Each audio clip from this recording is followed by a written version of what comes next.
जमाने की बात है। गांव में एक नौजवान रहता था। उसे अमीर होने का बहुत शौक था।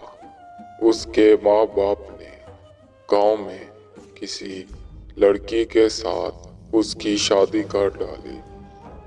ऐसे गुजरते गुजरते कई साल गुजर गए। उसके दोनों माँ बाप चल बसे। उसे अब बड़ी ही बेचैनी हो रही थी। उसका गरीबी में सांस लेना दुश्वार हो रहा था। एक रोज वो बाजार से गुजर रहा था कि वहीं अचानक आग लग गई। वो उसी आग में कूद पड़ा। गांव के तमाम लोगों ने, उसके घर वालों ने, सबको यही लगा कि वो मर चुका है, मगर उसकी किस्मत इतनी अच्छी निकली कि वो बच गया और उस गांव को छोड़कर दूर दराज अपनी किस्मत को चमकाने के लिए गामज़न हुआ। एक कस्बे में जा पहुंचा। वहीं पर उसने अपना कामकाज करना शुरू किया, मगर उसे कहीं से भी कोई खुशी की खबर नहीं मिल रही थी। जैसे तैसे उसने वहां पर शादी कर डाली।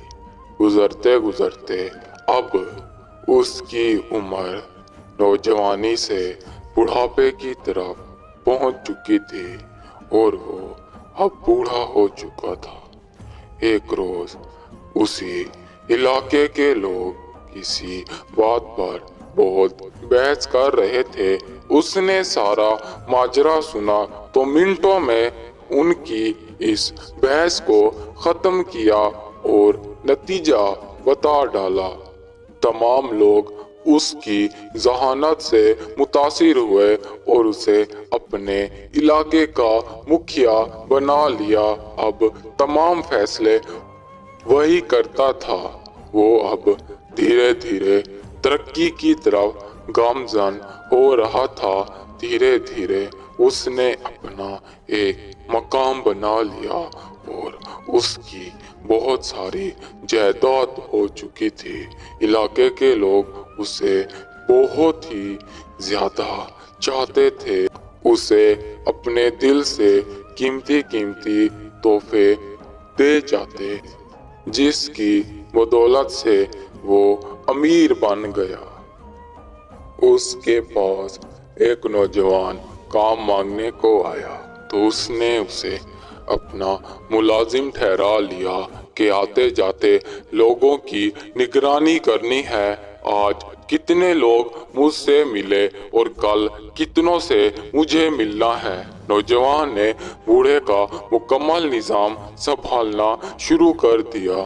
बिलाखिर एक रोज बूढ़े की किस्मत यूं बदली कि उसकी वो पहली बीवी जिसे वो छोड़ के आया था वो और उसके साथ एक खूबसूरत लड़की उसी दरबार में आन पहुंचे। बूढ़े ने उन्हें देखा तो बूढ़ा बौखला गया।